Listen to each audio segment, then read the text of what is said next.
Not so long ago, I made a video about how to use server-sent events in .NET 10. This can be used as a lightweight alternative to SignalR, but the video left a lot of things to be desired. So in this video, we're going to close the gap, do something more production-ready, and we're going to talk about authentication, user targeting, and how to run this behind a reverse proxy. So there are three topics that I want to cover here: authentication with server-sent events, user targeting, and this is somewhat tied to authentication. And then another thing that I think might be interesting is running server-sent events behind a reverse proxy. So I'll start with the first one, and let me zoom out of this a little. And what are we going to need when it comes to authentication with server-sent events? So we have a couple of options here, but also a problem that we have to solve. First of all, server-sent events, or rather the EventSource API in JavaScript, doesn't support sending request headers. So we have to go around this in some way. The first and probably best approach would be using cookies, which are supported. So if you're using cookies for authentication or sending your JSON web token, then you're probably good to go. Our second option is using a query string, and this one is a bit problematic because we don't want to expose the access token in the query string, and the concern here is that we could expose it in our logs. So I'm going to show you an alternative that still uses the query string, but we're going to use short-lived tokens to authenticate the current user. So let me show you what an implementation for this might look like. On the backend, we could expose an endpoint to log in a user and get a short-lived access token. This can be a random access token that we temporarily store in memory or in something like Redis with a very short expiration time so that we minimize the attack surface from a bad actor. Now, in a real-world scenario, you definitely want this to use the authorize attribute or call require authorization with minimal APIs, but in our example, I'm going to make this much simpler. I've got a static class where I have a dictionary that contains a fixed set of users that I'm going to use in this demo. So all I'm going to do in this endpoint is provide the user ID in the login request,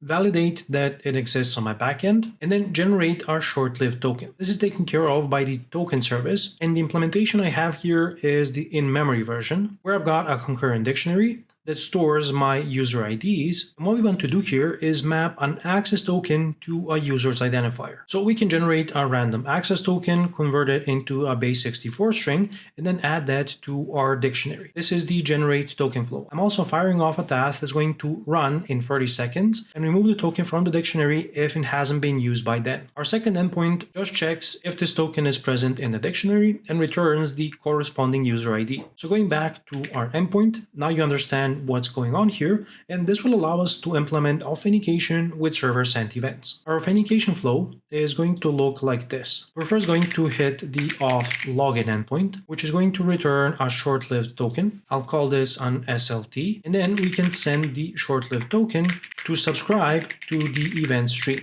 So these are your options when it comes to authentication. If you're looking for the most secure option, you probably want to explore using cookies, but our second approach with short-lived tokens could also be sufficient. Our second problem is going to be user targeting. And what we are solving here is that we only want to stream events for the current user. Now, obviously, this is closely tied to authentication. So if we take care of this step first, then we can also implement user targeting. On the back end, we're going to expose our server-sent events endpoint, and starting from .NET 10, this is easy to do with minimal APIs with the new server-sent events result type. So I'm using a type result here to stream my events, and the key piece of information here is the short-lived token that we are now accepting from the query string, and we are using it to fetch the user identifier for the current user. The next piece of the puzzle is how we are actually going to stream the events for the current user. And for this, I'm going to use channels. Because anybody can listen to a channel, we need a way to scope the channel for a specific user. And one way to do this is through a connection manager, which I implemented here. What I've got here is also an in-memory implementation using a concurrent dictionary, where we are going to map the user's identifier to a channel containing order placement events. There's a few simple methods to get a channel for a user ID. Alternatively, we can only expose the channel reader and also the channel writer if we want a more specific API. We can register this as a singleton service and then use it to manage the channels for the users in our application. SignalR also does something very similar to this with the connection management mechanism. So if you ever worked with SignalR, you've probably got a rough idea of what's going on here. So then once we have this channel inside of our server-sent events endpoint, we can use it to stream the events. I also implemented support for replaying any missed events by providing a last event ID, and then we're just using the read all async API exposed by our channel reader to stream these events using a wait for each. I'm running all of this in a local function, which I'm returning as the result to my server sent events method. So this is our consumer side, but we also have to target a specific user on the producer side. Now, realistically, you're going to have some sort of mechanism that produces messages for a user, and it's not uncommon that this is also going to involve some sort of message broker. So we can imagine a scenario where we insert some data into a database and publish a message, and then one of the things that we can do in our message consumer would be publishing a message to a channel to notify the user on the client side. In this example, I have a background service that's going to generate a new order every second and publish it to a channel. Now, I'm randomly selecting my users from the fixed pool of users that I've configured on the backend, and every second we're going to generate a new order for this user, use the connection manager to get the channel, and then write the order to this channel, which is going to kick off the async enumerable in our server sent events endpoint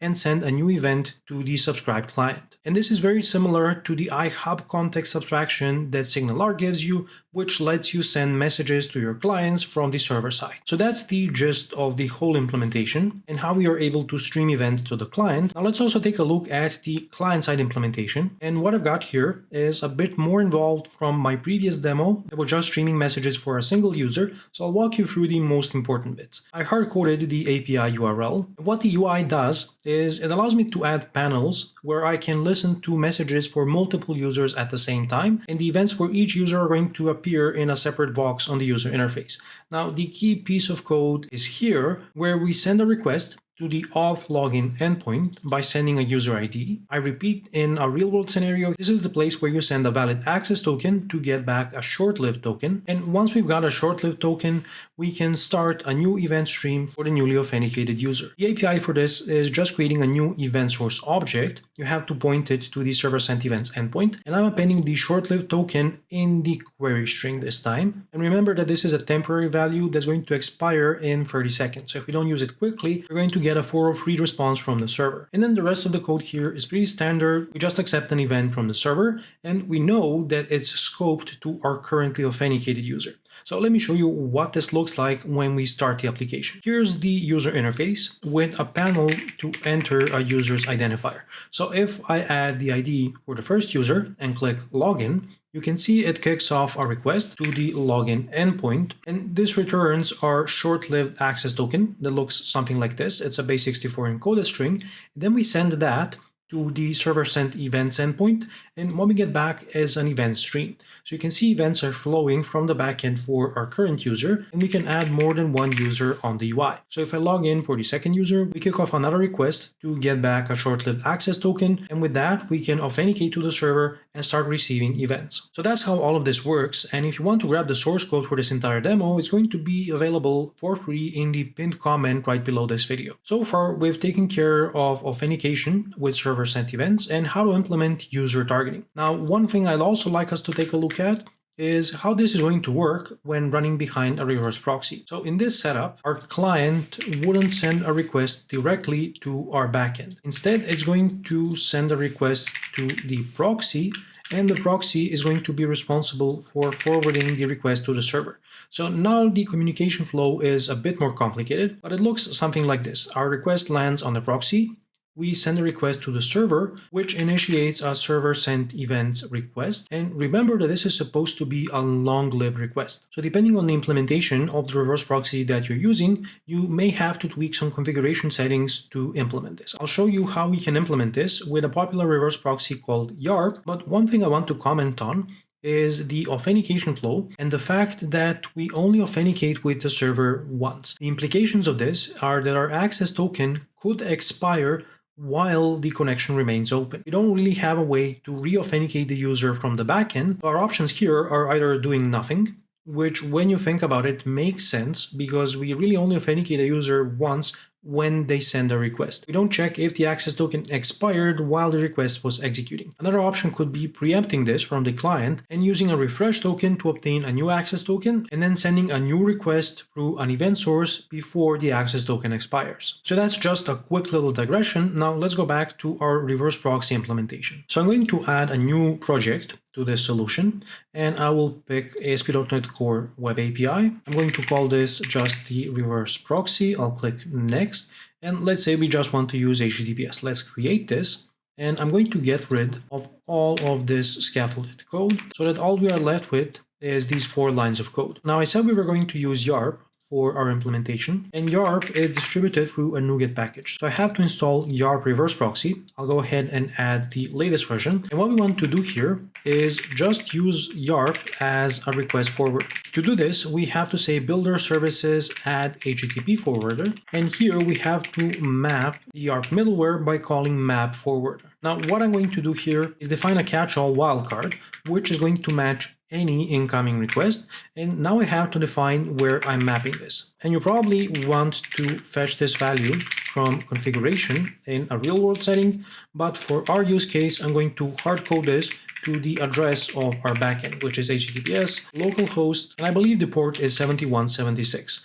Now, I'm also going to update the launch settings here to run YARP on port 3001 on HTTPS and port 3000 on HTTP, and I'm going to set up my solution to have multiple startup projects, and let's start both of them without debugging. So this should be sufficient to kick off YARP and our API. And you can see that both the applications are running. The backend is already generating messages. Now if we go to the client and just set the address here to be 3001 instead of the previous one, which means we are now targeting the proxy. And on the UI, I'm going to just refresh the screen to pull the latest values. And you can see that our request is working, even though we are sending it through the proxy. So running YARP as a reverse proxy supports using server-sent events. The connection will remain open and you'll continue receiving events from the backend as long as they keep coming in. If we add more listeners for, let's say, user 8, we're going to get back any messages that the server has generated. So using server-sent events behind the reverse proxy isn't all too problematic. And with that, I'm going to tick this one as well. And I think we've covered some important points here when it comes to running server-sent events in a more production-ready scenario. But obviously, you will have to adapt this to your implementation to use the authentication that you have in place, and also any messaging infrastructure for streaming the events to the client. If you were to scale this out, you can consider using something like Redis channels to synchronize the messages between your multiple backend instances. And again, a reminder, if you want to grab the source code for this demo, you can do so from the pinned comment that's going to be right below this video. If you're wondering how this compares to SignalR, then I recommend watching this video next, where I think you'll learn to appreciate how much a good abstraction, which SignalR is, saves time for you as a .NET developer. If you enjoyed this video, consider smashing that like button. That's all I ask of you. Thanks a lot for watching, and until next time, stay awesome.